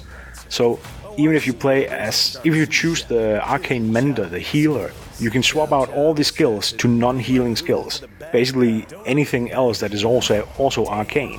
Or if you play as one of the technology characters, you can take the technology skills from the other characters and put on that one. There's like this infinite modifiability to the classes and to your character that I think it's awesome. It's what I like to do. But my impression is successful games avoid this because people want to associate with the character. They want to be Mercy, they want to be Junkrat, or they want to be, in Bamm's case, Grox. They want to be those characters with those skill sets, as opposed to this infinite modifiability that Breach seems to be targeting. So while Breach looks like it's going to be a great, fun game with excellent co-op, I'm not sure it's going to be successful. Well, there's definitely something to that. People definitely enjoy, like you're saying, getting to be a certain character. But then there is a flip side where you got folks who want more and more, customizability of the appearance of their characters to try and make them a little more unique or be more unique in some way. So maybe if they can tap into that part of the market, maybe that'll get them some success. Well, that is the thing. Precisely where this sits and where it fits in is going to be interesting. You unlock skins, you unlock weapons, the skins, you unlock a lot of customization. I mean, if the game is a success, it's going to be a commercial success pretty much automatically, because it has all those things that you can invest towards. But it has to become a success first. The gameplay has to be a success. And I'm not 100% convinced of it. Oh, there was a game by Gearbox, you played it at one point, that should have been a success as well, but just didn't. Can't even remember what it's called anymore. Well, cool. I think that gets us through your list of appointments at Gamescom. A lot of good stuff in there. Kind of wish I could have been there with you to see some of that stuff, too. But I know you had a list of some honorable mentions, some things you saw that didn't necessarily have appointments for that you at least wanted to bring up for folks to take a look at. Yes, some mentions. Okay, Drac game was the first one. Over at the Atomic booth, we've had Atomic on, we have Frank on. There's a little train sim called Dracs, and you make modeled, wooden Brio or IKEA style train tracks with little characters and stuff. It looks really cute. It looks like good fun with your kids. It's not on tablets, it needs to be on tablet, and it was an unfair question to Atomic because they're PC based. It also needs to be multiplayer because I want to sit down with my daughter and build a track, and I want Bamm to sit down with his and build a track, and I want Grit to sit down with his kid and build a track, and then I want to send my trains over to their tracks, right? So it looks really, really nice and really, really fun, and it's simulating the track building itself, as opposed to simulating the business in Railroad Tycoon, etc. Just this one I want to play. Yeah, that's another one of those management sims that's more in your wheelhouse. No, but that's the thing. It's not a management sim. It's a track building sim. It's something I want to sit down with my kids. We have Brio and IKEA wooden tracks at home. I can sit down and build a railroad track with my kids. But that takes up a lot of space and there's cleanup. I want to do that also on a computer when we're not doing it on the floor. Plus my girls are too big to do that now. They will want to do it on a computer. So this is something for, the parent-child thing. I think that's an awesome game for that. That makes me think that there's a market for like a digital Lego game. And I'm not talking about Lego Worlds that's like the Minecraft clone, but more one where you can just sit there and build some crazy stuff out of Legos and not have to have an actual cleanup. But Lego Sim, yeah. Well, on that one, Space Scavenger over at the Swedish booth. This was not in the business. This was in the business area, not outside. So there was a booth full of Swedish people. Think Terra Tech meets Adios. You fly around these planets, and you shoot enemies, and you pick up pieces that you then fit on your spaceship, and then build a bigger spaceship. So you might drop the engine you have and put a bigger engine on. You might drop the guns you have, put on bigger guns. But you have to scavenge things from other things in space. So very much, Terra Tech with that cubistic model of attaching cubes to your vehicle, and very much Adios for the combat, not for the combat, for the flight mechanics. I think Bamm is going to like this one quite a bit, actually. Yeah, this sounds like something to be in his wheelhouse. Mars Rising, possibly a little bit closer to you, over by, I think it was the Dutch booth in the business area. A tower defense base building management game, so also a little bit for me, where you basically, something happened on Mars, you build bases and you get attacked by some kind of zombie thing, but you have to do that, tower defense style and base building Warcrafty style. So mine things, mine resources, manage economy, do all those things, and then every so often there's a wave of enemies. And the visuals are quite clean on it, quite nice on it. The game's not out yet, it'll be a little bit of time. I think it's about to hit, or just hit early access, but check that one out. Mars Rising. Cool. Another one, Modsok. This one I found in the indie arena. You steer like two little cubes, one red, one orange, and you steer them around, and when you push a button, a laser kind of forms in between them. And then basically it's just a flat surface where enemies and things move around. Then you have to move these, one with each stick, move them over and then zap the enemies and stuff, and solve puzzles with that. It's the best explanation I can give, but it's really simple and it looks really difficult. When I noticed here in a note that you mentioned it could be 2 players, so if it's 2 players, are you each controlling one of those little cubes? Precisely. So you have 2 people, one controlling each cube, and you have to coordinate where you're positioning yourself. And it's one of those, if 2 people are really in sync and played a lot of games together, they will just pick this up and have no problems. But it's one that's going to cause a lot of screaming by people who are not perfectly in sync. And then I just couldn't help it, but the guy who made it, his last name is Canella, which means cinnamon, and his online handle is Cinnoman, C-I-N-N-O man. Doesn't that ring a bell? DC Comics, Lucifer? I haven't actually been watching the show. I started watching the first episode, but I had too many TV shows. Read the comics, man. I wish I had enough time to pick up every comic I'd like to pick up, too. Anyways, it was just fun that his name was that. One weird one, a Ukrainian developer. Like 4 young guys from Ukraine had set up their own booth in the middle of the business area, like in a really weird place, but they took whatever they could get. That's kind of the thing. Battle Mages Spellcraft. They're coming out first with a Battle Royale mode where you are mages hurling energy bolts, and you pick up different elemental things and you combine those together to make your spells. So you spawn in, you have just a basic spell, and you pick up elements and you make advanced fireballs, lightning balls, whatever, depending on what you find and depending on how you combine it, and have a Battle Royale that way. And there will be more game modes. The graphics is good, it's not bad, it's just not, there's nothing that really popped, for me at least. And there are other games that are trying the same. But I think what they're aiming at could work quite well. They're looking for publishers, so that's why they were in the business area. And they literally had a handwritten note just looking for publishers. And they were getting contacts. I like that they were actually getting some. So it's not... It's just about to hit early access, they said. But they have, some closed copies given out. People have been giving feedback. And they hope to have it out sometime late next year. I think this is one of those, could be a sleeper hit, it could just fizzle out. But it's definitely worth following. It sounds like it brings kind of at least a little bit of an interesting twist on the Battle Royale formula. Yeah, and I said they're going to make other mechanics, other game modes, so not just Battle Royale. Good company over in the indie arena. So out in the business area, there was the indie arena with a lot of indies. I looked at several of them.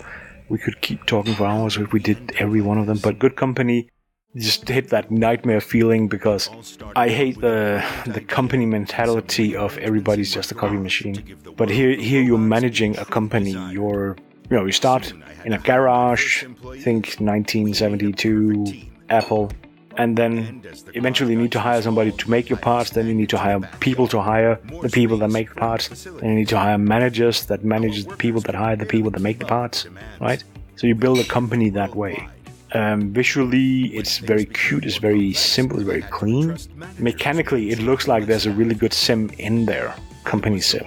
But, who doesn't hate big companies? I don't know, sounds too much like work to me. And that's just it. It is, it simulates a level of work, right? Yikes.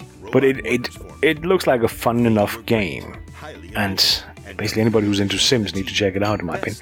They did win some award. I should probably know which award, but they won one of them. And not much else to say. I'm gonna try to pull them on the show if I can. The last one that I think needs mentioning, Aeon Must Die, over at the Estonian booth in the business area. These guys, this was one that was difficult to miss because the screen is just pointing out towards everything in a nice open area. That is some gorgeous visuals, classical anime style fight sim, classical horizontally scrolling brawler. No HUD, you can't see how much health you have, you can't see how much health the other party have. You just keep fighting. It's very much focused on just showing everything. The music is cool, visuals are great. It's just one of those, it's just a brawler at core, but it looks great. There's not much else to say. Yeah, I mean, that's the first thing you notice looking at the trailer for it, is that visually it looks really interesting, and the sound that came along with the trailer was really awesome. So I'd be curious to see how that one works. Yeah, that's all I can say. I did not play it, I did not go hands-on with it. I don't think they were ready for that, they were just running the trailers. That is one worth checking out. They also had put up a note saying, we're looking for publishers. And they had been inundated because it looks cool and because their placement in the business area was just perfect for it. Well, we've gone through this entire list of games, from the stuff that you had appointments for, the other ones that you felt, worth mentioning. There's something missing from the list here, G. There's a very important topic that is not on the show notes, and I don't understand why it's not there. We mentioned beer, we mentioned bacon, we mentioned a lot of bratwurst. Nope, I can't see anything important. Yeah, if I could reach through this microphone, man. Did you get a chance to look at any of the stuff from CDPR on Cyberpunk? I walked by the booth, it looked awesome. It was one of the ones that weren't just white on white. But there were so many people trying to get appointments, trying to talk to them. People just... It was the one booth where there was just a pile of people sitting, standing, lying outside the booth. And this was in the business area. It was just, why the fuck butter? They won't talk to us, we're too small, and they're too busy as is. Why even try and ask them? You don't know that. You had a press pass. You flashed the press pass. Gee, oh man. So did the 100 of people standing outside too. I'm afraid I'm gonna have to quote Oliver here. You have failed this podcast. No, I don't think he failed it. I think he did a right honourable job. However, I have one question that's been burning within me, and I've got to ask it. Is it about the cider punk?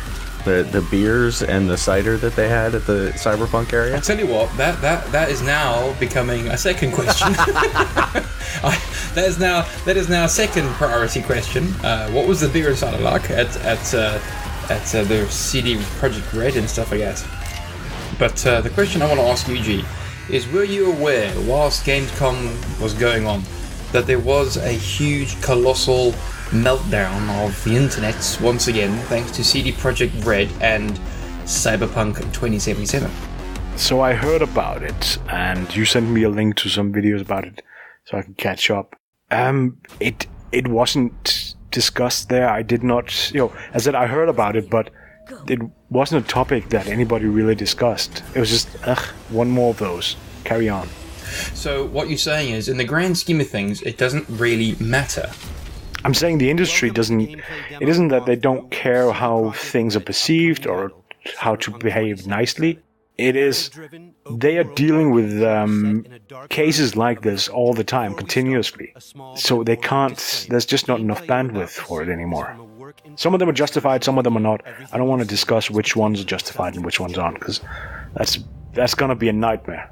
Yet again, we are faced with a dilemma that's been talked about once or twice on this podcast before. People losing their shit and minds over what gets said on the internet. And then things happening that shouldn't happen. Well, and for the folks out there who maybe have missed what happened, basically, and this is another case, I think, of either lacking context or not caring what the original context was and taking offense on purpose. But basically, they made a joke. And you can look at that joke, you can laugh at it, you can appreciate it, you can not appreciate it, you can think it's a good joke or a bad joke, whichever side you fall on. But take it in the context of which it was delivered. It was a joke. It was not intended to be this massively offensive thing. And some folks took offense to it, made a big deal about it. And see, here's the thing. Regardless of which side you fall on that, they then came out and said, look, our intention was we cracked a joke, and I'm paraphrasing here, obviously, but our intention was not to hurt anyone. We do apologize for the folks that who had some hurt feelings from that. Then, of course, the response to that was mixed. Some people appreciated it. Other people were like, oh, that's a non-apology. It's like, look, guys, if you choose to be offended by something, you have choices as to how you can react to that. And I'm not advocating silence if you ever think that a company has gone way too far. But if you make a big deal about that and the company responds by apologizing, and again, in context, it appeared to be sincere. And look at all the tweets. One of the reasons that people are following this is not just to get information about Cyberpunk. There are a lot of people who've been following these accounts, I would argue, because they've had a good sense of humor in some of the stuff that they've been posting. I agree there, totally agree. These guys have got a cracking sense of humor when it comes to some tweets. Totally funny, so yeah, totally agree. Yeah, and my concern now is that they're gun shy when they're going to be posting stuff, because they're going to have to worry about who might be offended and how that might affect things. So ultimately what this really comes down to, though, is, developer made a joke. There was a section of a percentage of the fan base or the public that was upset by that joke. Developer apologizes, but still gets a crap ton, of upset feelings thrown their way even after the apology or because of the apology. I know for folks like myself, when I was growing up, the only information we ever got about video games before they came out was if they did an interview in some video game magazine, and then you got to see that information. And then when the game was released, you might see a commercial for it on TV, but that was the only way you ever got any information about games. And I think a lot of younger folks nowadays take for granted the fact, and this isn't me blaming millennials. I'm just saying that a lot of younger folks have grown up with this like crazy access to celebrities and game developers and development companies through Twitter and other social media that those of us who are a bit older, we never had that access. And so I think they take that for granted. And if you guys, folks out there, keep treating companies like this with this rage campaign anytime they step over a line you don't appreciate, there's a way to voice your displeasure without going over that line yourself. And I think if people keep doing that, this communication is going to become one way instead of two way like it has been. I mean, look at all the games where the community is involved in helping to make changes and develop that game. So, importantly, like, tone it down. Remember that on the other side of that tweet, the other side of that screen, it's a human being who's got a job they're trying to do, and they've got friends and family, and they're another person just like you. So, yeah, maybe somebody made a joke that was bad or inappropriate, but that doesn't mean that they need to be harassed or doxxed for it. And your dad lecture for the day is from Draconis. Yes, Drac, I agree. Doxing someone over a non-offensive joke. The only reason why people took offense because it said the word gender. That is the only reason why people took offense. And let's face it, the people that are taking offense are slightly confused individuals themselves, so I don't think they know why they're taking offense to the actual tweet. As a customer of CD Projekt Red, and I can say that because I own copies of The Witcher. Shit, I'm still playing The Witcher 3, right? This was not an offensive joke at all, in any way, shape or form. People are choosing to be offended, and then when they do apologize, which I believe they shouldn't have done, they're just getting hammered, hand over fist, and now people are getting doxxed. What? Why? So, anyway, I didn't want us to... My big concern, and then I've seen other folks on YouTube and around the social media voice the same concern, is that this is pulling the focus from what is important coming out of Gamescom with some of the new information. So, I don't want to have this gloss over that, yeah. Oh, yeah, totally agree. Let's just put this to bed and never discuss it again, and it will die in the obscurity of the internet backlogs. Hopefully, yes. Yeah, and the focus here is that G didn't try hard enough to get in there and get the information, or at least get there and pass a business card and say, "Hey, if you're going to be at PAX West, one of our other guys is going to be there." So let me tell you one of the stories that did go around. Heard this one from a couple of people even. In the business area, there's a lot of people who are fans of video gaming. A lot of big companies making those big games. Assassin's Creed, Battlefield 5, etc. And those developers want to play not just their own game, they want to play all the other games, right? Yes, I agree. Let them play other games. How else are you going to freaking, improve your game? Yeah, I would expect so. Oh yeah, but they want to do it at Gamescom, so they meet up and go, "Oh, can you give me access to your game? Can I get in and play Battlefield 5? Then you can get in and play Assassin's Creed," that sort of thing. So they're making these little deals, and that's the developers kind of sneaking each other in around the PR and business people who are managing the front desk. I'm not kidding you. These booths in the business area are like huge walled-off sections inside the hall with a little reception where there's usually 2 or 3 girls sitting there with a little list of who to let in when, who has meetings with whom. Like, it's super professional, it's really cool to watch. But yeah, the developers try then to sneak each other in so they can try early versions of each other's games. I think that's a cool thing to do. Except the stories that were going around was people go up and the CDPR devs would go, "Oh, can you give us an early access to your game? Can you sneak me in so I can try your game?" And then the other devs will go, "Yeah, can you sneak me in so I can try Cyberpunk?" No.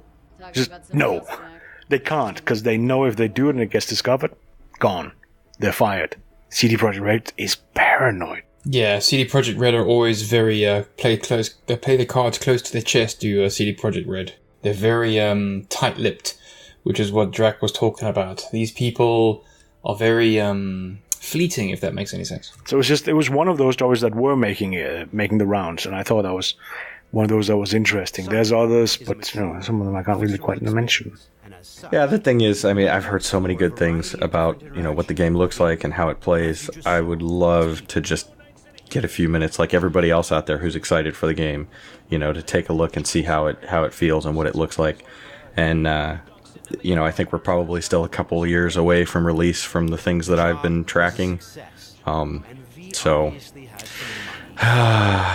gee, I ask you for one thing, man. Have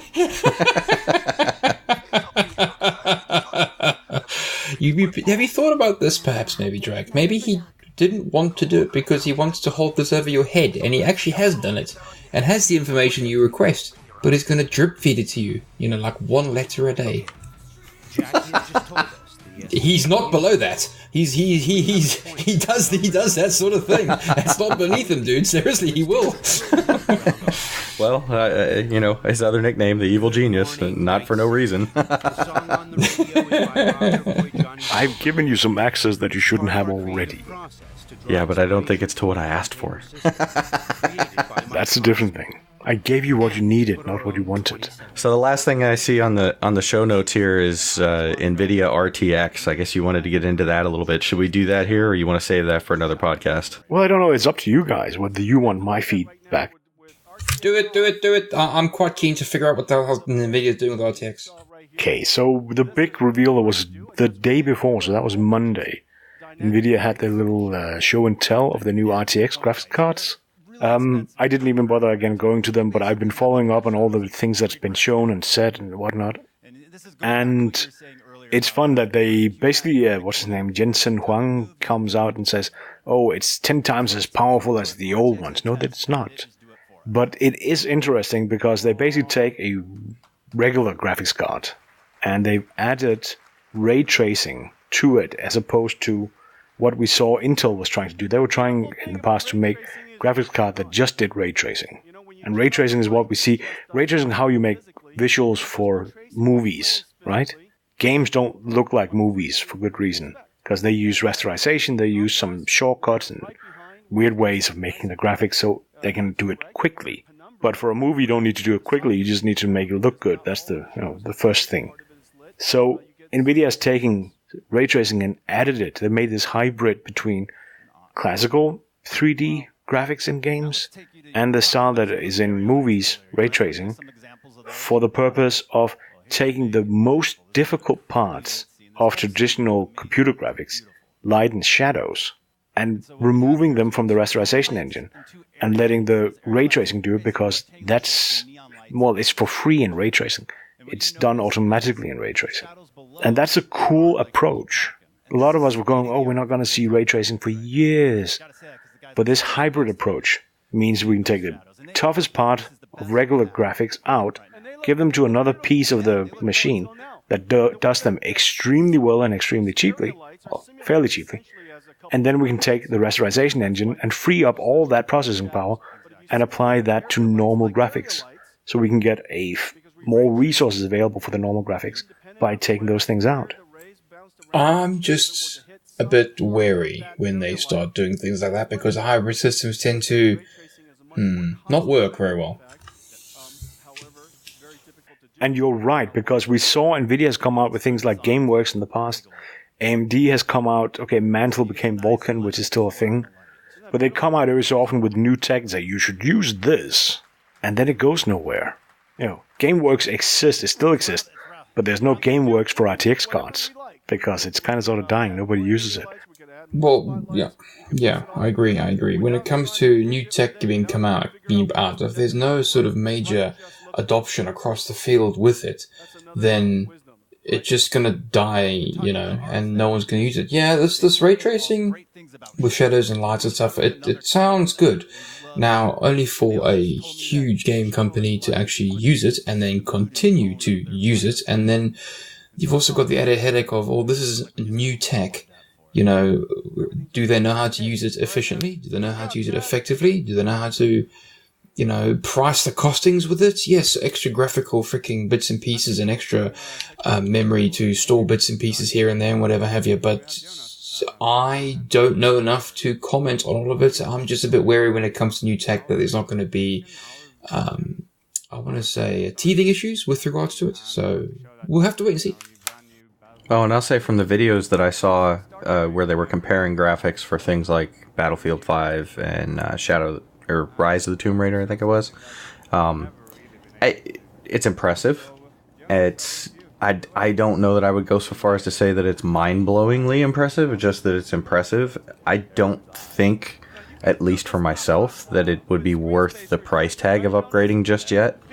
But I think, Bamm, where this helps you is you've talked about building a PC towards the end of this year. This should drive down the price of the 1070s and 1080s and into your price range. Oh yes, that little nugget of information hasn't left that chopping mat that I'm on. Yeah, we're building a PC towards the end of the year. I'm gonna be off the old Clockwork laptop. Yay! So, some notes on all this. This thing requires Microsoft DXR, which is Microsoft DX, we already know, DirectX.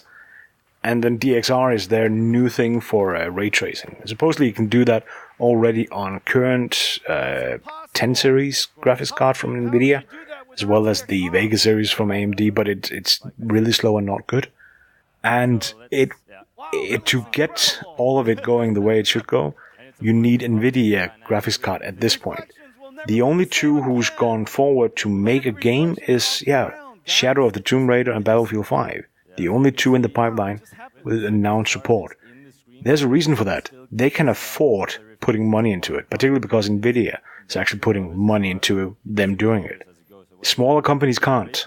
One, as you said, it's new technology. How much does it cost? Can you price that in? Now you're supporting old technology and new technology in the same games, which means you need extra graphics developers. You need people who can work both with the old and with the new. And you get the headache. This doesn't give you anything for those that use AMD. So people who play AMD games, or people who play on AMD, games on AMD, they are not going to benefit from it. So you're throwing money at not just those that specifically play on Windows with NVIDIA graphics, but on Windows with NVIDIA with an RTX graphics card. That's a small amount of people, but it's still a full development queue. You still need to make or test all of this graphics just to support them, while you still have to do all the same stuff for everybody else. Until this becomes normal, it won't have a large pickup. Until there's hardware support from AMD, this won't have a large pickup. Until it becomes cheap enough, it won't have a large pickup. So it's one of those, it's freaking awesome from a technical point of view.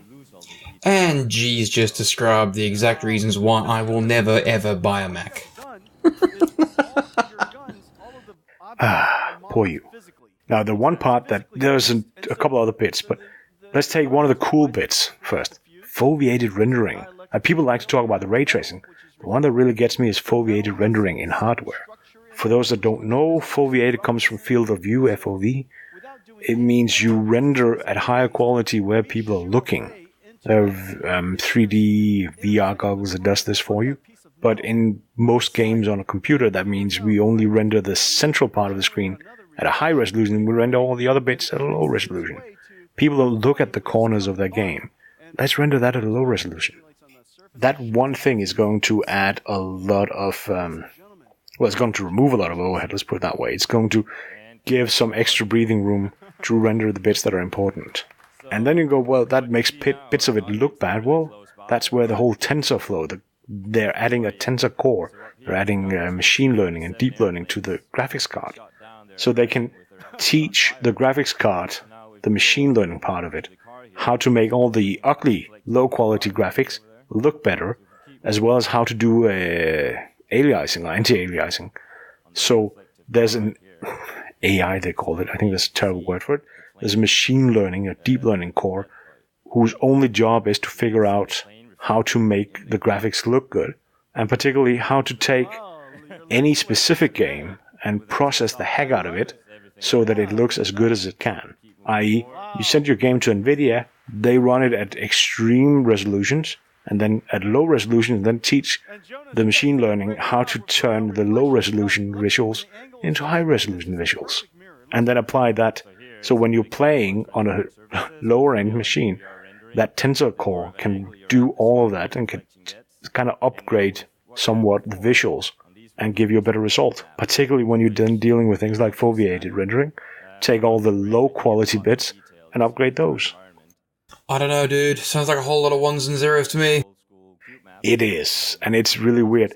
The place where that scares the daylight out of me, though, is that means they're now selling consumer-level tensor cores. For people who haven't experienced this, there's something called deepfakes, primarily used to take female actors' faces and apply them onto porn movies. That has so far been done on graphics cards and high-end CPUs, but a tensor core can do this at 10 to 100 times more efficiently. And once you apply that efficiency and lots of storage space, you can do it better. Giving every Joe Schmo a tensor core and machine learning tools is going to blow up this whole deep faking, and both faking visuals but also audio, etc. There's some things here, some social things that might not go the way they should. Well, I suppose it's only a matter of time till we got there anyway. I mean, if you really think about it, any technology that comes out, there's a certain section that's going to abuse that. Oh yeah, but still, consumer-level tensor cores, I was not expecting it at this point. I guess it's just me being paranoid and pessimistic. I think it will go somewhere bad, even if it'll do a lot of fun things. Like, how about using, and this is something that's happening, how about using the toys that measure brainwave activity? There's some fun ones for playing games. And then machine learning, and you can actually kind of learn how somebody's brainwaves look when they want to do things, and therefore start automating processes like robot arms, etc. That's a cool place, and giving people who want to do that access to tensor cores is awesome. But there's going to be some people who will abuse these.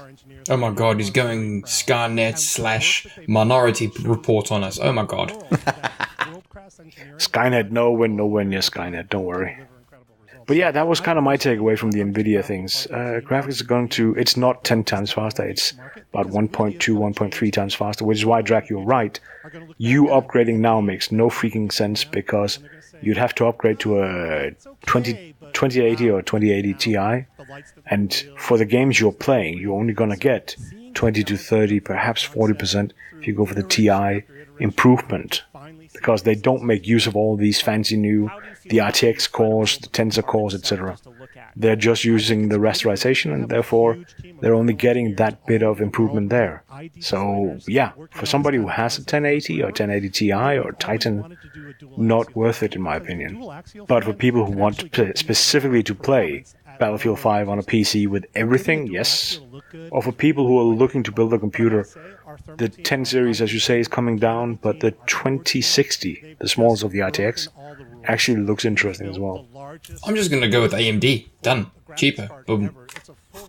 Oddly enough, if I was building a computer right now, I would go with AMD as well, but that's because Intel. I'm looking at my wallet, so yeah, AMD. Anyways, that's everything we had for Gamescom, unless you two have anything you want to... Yes. I got a question. Me. Bacon, did you have any? Was it good? And beer. What beer? And was it good? Well, the UK Interactive Entertainment booth had all the beer and Jägermeister you could do, as I mentioned. That was a Kölsch, but I can't remember which one. So a beer from Köln. It was okay. I skipped the Jägermeister because I've had more than enough Jägermeister in my past. Dear Lord, I was young once. Sausages... There was bratwurst everywhere. Let's put it that way. It's Germany. There will be sausage everywhere.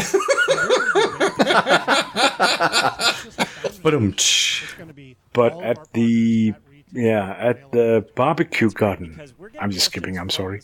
At the barbecue garden in the business area, the food they were serving was, the pulled pork was delicious, the sausages, they had a huge grill. There's a picture somewhere on the drive. We might include it in the podcast even. They grilled, smoked and everything, prepared all the food, and then threw it into like a big pot where it just was kept warm.